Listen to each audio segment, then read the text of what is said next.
Hello! ഇന്നൊരു മുട്ടയും കടലമാവും വെച്ചിട്ട് നല്ലൊരു ഹെൽത്തിയും നല്ല ടേസ്റ്റി ആയിട്ടൊരു റെസിപ്പിയാണേ. കുട്ടികൾക്കൊക്കെ ഏറെ ഇഷ്ടപ്പെടുന്ന നമുക്ക് രാവിലെയും വൈകീട്ടും ഒക്കെ ആയിട്ട് നമുക്ക് ഉണ്ടാക്കി കൊടുക്കാൻ പറ്റിയ ഒരു ഈസി സ്നാക്കിൻ്റെ റെസിപ്പിയാണ്. ഹെൽത്തി എന്ന് പറഞ്ഞാൽ നല്ല ഹെൽത്തി ആയിട്ടുള്ള നമ്മൾ കടലമാവും മുട്ടയും കൂടി ചേർത്തിട്ടാണ് ഇതുണ്ടാക്കുന്നത്. ശരിക്കും നല്ല ടേസ്റ്റിയാണ്. നമ്മൾ വെജീസും ഒക്കെ ആഡ് ചെയ്യുന്നുണ്ട്. നല്ല അടിപൊളി ഒരു ടേസ്റ്റി സ്നാക്കിൻ്റെ റെസിപ്പി കാണാം. അപ്പോൾ ആദ്യം തന്നെ 1 കപ്പ് കടലമാവ് ഇട്ട് കൊടുക്കുക. അതിലേക്ക് കുറച്ച് ഉപ്പിട്ട് കൊടുക്കുക. പിന്നെ മുളക് പൊടിയും കുറച്ച് മഞ്ഞൾപ്പൊടിയും ഒരു ചെറിയ കളറിന് വേണ്ടിയിട്ട് നമ്മൾ ഈ മുളക് പൊടിയും മഞ്ഞൾപ്പൊടിയും കൂടെ ആഡ് ചെയ്ത് കൊടുക്കുന്നത്. അതിട്ടില്ലെങ്കിലും കുഴപ്പമില്ല. എന്നിട്ട് കുറച്ച് വെള്ളം ഒഴിച്ചിട്ട് ഒരുപാട് ലൂസായി പോവാതെ ഒരു ചെറിയ കട്ടിയുള്ളൊരു പരുവത്തിൽ നല്ല രീതിയിൽ കടലമാവൊന്ന് വെള്ളം ഒഴിച്ച് നന്നായിട്ടൊന്ന് നമ്മൾ മിക്സ് ചെയ്ത് കൊടുക്കുക കേട്ടോ. കട്ടകളൊന്നും ഇല്ലാതെ നല്ല രീതിയിൽ വിസ്ക് വെച്ച് ഇളക്കുമ്പം കട്ടകളൊന്നും വരത്തില്ല കേട്ടോ. പിന്നെ ഒരു മുട്ട നമ്മളൊരു പാത്രത്തിലോട്ട് ഒഴിച്ചു കൊടുക്കുന്നുണ്ട്. ഒറ്റ മുട്ടയെ വേണ്ടുള്ളൂ കേട്ടോ. നമുക്ക് ഒരുപാട് സ്നാക്ക് ഉണ്ടാക്കിയെടുക്കാം. എന്നിട്ട് അതിലേക്ക് കുറച്ച് ചോറുണ്ടല്ലോ, ഞാൻ വെള്ള അരിയുടെ ചോറാണ് ഇട്ടത്. നിങ്ങൾക്ക് മറ്റേ മട്ട അരി ഉണ്ടല്ലോ അതാണേലും ഇട്ട് കൊടുക്കാം. പിന്നെ കുറച്ച് ക്യാരറ്റ് ഗ്രേറ്റ് ചെയ്തത് ഇട്ട് കൊടുത്തു. പിന്നെ കുറച്ച് സവോള, പിന്നെ നമ്മുടെ വെള്ളരി ഉണ്ടല്ലോ നീളമുള്ള വെള്ളരി, അതും കൂടി ഇട്ട് കൊടുക്കുക. പിന്നെ കുറച്ച് പച്ചമുളകും കൂടി ചേർത്ത് ആവശ്യത്തിന് ഉപ്പും കൂടി ചേർത്ത് മഞ്ഞൾപ്പൊടിയും കൂടി ചേർത്ത് കൊടുത്തതിന് ശേഷം നന്നായിട്ടൊന്ന് മിക്സ് ചെയ്തെടുക്കുക കേട്ടോ. ഇനി അത് നിങ്ങൾക്ക് ചിക്കൻ പുഴുങ്ങിയതും അല്ലെങ്കിൽ ചിക്കൻ്റെ ഫ്രൈ ആയിട്ടോ എന്തെങ്കിലും നോൺ വെജ് വേണമെങ്കിലും ആഡ് ചെയ്യാം കേട്ടോ. ഞാനൊരു വെജീസ് മാത്രം വെച്ചിട്ട് മുട്ടയും കൂടെ ചേർത്ത് ഉണ്ടാക്കുന്ന ഒരു അടിപൊളി സ്നാക്കിൻ്റെ റെസിപ്പിയാണ്. അപ്പോൾ നമ്മൾ ആ മുട്ടയുടെ ബാറ്റർ ഒന്ന് മാറ്റി വെച്ചിട്ടുണ്ട്. എന്നിട്ട് ഫ്രൈ പാനിലോട്ട് കുറച്ച് എണ്ണയൊന്ന് ഒഴിച്ച് കൊടുക്കുക. എന്നിട്ട് അതൊന്ന് സ്പ്രെഡ് ചെയ്ത് കൊടുത്തതിന് ശേഷം ആദ്യം നമ്മൾ ഈ മുട്ട ഒന്ന് ഫ്രൈ ചെയ്തെടുക്കാൻ കേട്ടോ. നമ്മൾ ചോറും കൂടെ ചേർത്തുകൊണ്ട് നമുക്ക് ഈ മുട്ട നല്ല ഫ്രൈ ചെയ്ത് കഴിയുമ്പോൾ നല്ലൊരു കട്ടി കിട്ടും കേട്ടോ.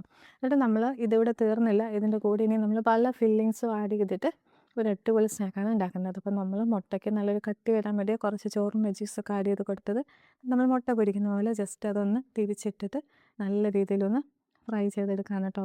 ശരിക്കും നല്ല ടേസ്റ്റാണ് കേട്ടോ കഴിക്കാനായിട്ട്. കടലമാവ് മുട്ടയും പിന്നെ കുറച്ച് വെജീസൊക്കെ ആഡ് ചെയ്തിട്ട് നമ്മളിങ്ങനെ കഴിക്കുമ്പം ഒരു നല്ല ടേസ്റ്റാണ്. വെറൈറ്റി ഒരു സ്നാക്കുമാണ്. കുട്ടികൾക്ക് ഇഷ്ടപ്പെടും, തീർച്ചയായിട്ടും ഇഷ്ടപ്പെടും കേട്ടോ. എന്നിട്ട് നമ്മൾ മുട്ടയൊന്ന് വറുത്ത് കോരിയെടുത്ത് മാറ്റി വെച്ചിട്ടുണ്ട്. ഇനി നമ്മൾ ഇതുപോലൊരു പാത്രം എടുക്കാം കേട്ടോ. നിങ്ങൾക്ക് പൈപ്പിംഗ് ബാഗ് ഉണ്ടെങ്കിൽ അങ്ങനെ എടുത്താലും മതിയാവും കേട്ടോ. കാരണം എൻ്റെ കയ്യിൽ പൈപ്പിംഗ് ബാഗ് ഇല്ല. അതുകൊണ്ട് ഞാനൊരു ഇങ്ങനെ ഹോളുള്ള കുപ്പി ഉണ്ടല്ലോ അതിലേക്ക് കടലമാവ് നേരത്തെ ഉണ്ടാക്കി വെച്ച ബാറ്റർ ഒന്ന് ഒഴിച്ച് കൊടുക്കാനേ. എന്നിട്ട് ഈ കുപ്പിയിലോട്ടാണ് ഒഴിച്ച് കൊടുക്കുന്നത്. അതായത് ഹോളുള്ള കുപ്പി അല്ലെങ്കിൽ നിങ്ങൾ പ്ലാസ്റ്റിക്കിനകത്തിട്ട് ഹോൾ ഇട്ടാലും മതിയാവും കേട്ടോ. പ്ലാസ്റ്റിക് കുപ്പിയുടെ അടുപ്പിൽ ഹോൾ ഇട്ടാലും മതിയാവും കേട്ടോ. അപ്പം ഫ്രൈ പാനിലോട്ട് എണ്ണ തേച്ചതിന് ശേഷം നമ്മൾ ഈ ബാറ്റർ ഇങ്ങനെ ലൂസാക്കി അങ്ങനെ ഇങ്ങനെ തൊട്ടും തൊടാതെ ഇങ്ങനെ ഒഴിച്ചു കൊടുക്കുകയാണ് കേട്ടോ. ശരിക്കും ഇതോ ഫുള്ളായിട്ട് ബാറ്റർ ഒഴിക്കാതെ അല്ലാതെ നമ്മളിങ്ങനെ ജസ്റ്റ് ഇങ്ങനെ അങ്ങോട്ടും ഇങ്ങോട്ടും ആക്കി ഒന്ന് ഒഴിച്ചെടുക്കുന്നുണ്ട് കേട്ടോ. അപ്പോൾ ഇത് നമുക്ക് ഈ ഒരു സ്നാക്ക് കാണാൻ വേറൊരു ഷേപ്പിലിരിക്കും കേട്ടോ. അപ്പോൾ അതിന് വേണ്ടിയിട്ടായിട്ട് അല്ലാതെ നമുക്ക് ദോശ പോലെ ചുട്ടെടുക്കണമെങ്കിൽ അങ്ങനെയും ചുട്ടെടുക്കാം. ഇതാകുമ്പം അവിടെ ഇവിടെയും തൊട്ടിങ്ങനെ ഇരിക്കുമ്പോഴത്തേക്കും നമുക്ക് കാണാൻ ഒരു ഭംഗി കിട്ടും കേട്ടോ. എന്നിട്ട് അതിന് ശേഷം നമുക്ക് നമ്മൾ നേരത്തെ ഉണ്ടാക്കി വെച്ച മുട്ട ഉണ്ടല്ലോ അതിങ്ങനെ ഒരു സ്ക്വയർ ഷേപ്പിൽ നമ്മളൊന്ന് കട്ട് ചെയ്ത് മാറ്റി വെക്കണം. അപ്പോൾ നമ്മൾ ചോറും വെജീസൊക്കെ ആഡ് ചെയ്ത് വറുത്തത് കൊണ്ട് മുട്ടയ്ക്ക് നല്ലൊരു കട്ടിയുണ്ട്. അത് നമ്മളിങ്ങനെ കത്രിക വെച്ച് തന്നെ ഒരു സ്ക്വയർ ഷേപ്പിൽ ഒന്ന് മുറിച്ചെടുത്തിട്ടുണ്ട്. ഈ ഒരു വലുപ്പത്തിൽ മുറിച്ചെടുക്കാം കേട്ടോ.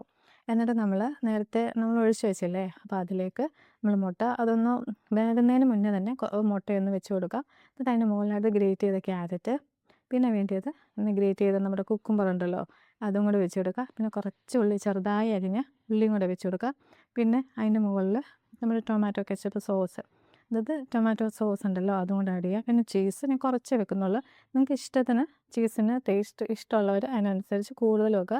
വെക്കുമ്പോൾ കുറച്ചുകൂടെ ടേസ്റ്റ് ആയിരിക്കും കേട്ടോ. നമ്മൾ ഈ വെജീസ് ഒന്നും അധികം വേവേണ്ട ഒരു ആവശ്യമില്ല. ജസ്റ്റ് ഒന്ന് മറിച്ചിട്ടെടുത്ത് കഴിഞ്ഞാൽ നല്ല ഹെൽത്തി ആയിട്ടുള്ളൊരു മുട്ടയും കടലമാവും വെച്ചിട്ടുള്ള അടിപൊളി സ്നാക്കാണ് കേട്ടോ. ഇപ്പോൾ ഈ വെജീസിന് എന്തില്ലെങ്കിലും നമുക്ക് ചുമ്മാതാണെങ്കിലും കഴിക്കാൻ ടേസ്റ്റാണ്. അപ്പോൾ അകത്ത് വേവണമെന്നില്ല, അങ്ങനെ കഴിക്കുമ്പോഴാണ് കുറച്ചുകൂടെ ഹെൽത്തി. അപ്പം നമ്മുടെ സ്നാക്ക് റെഡി ആയിട്ടുണ്ട്. ഇതുപോലെ നമ്മൾ ഉണ്ടാക്കിയെടുത്താണ്.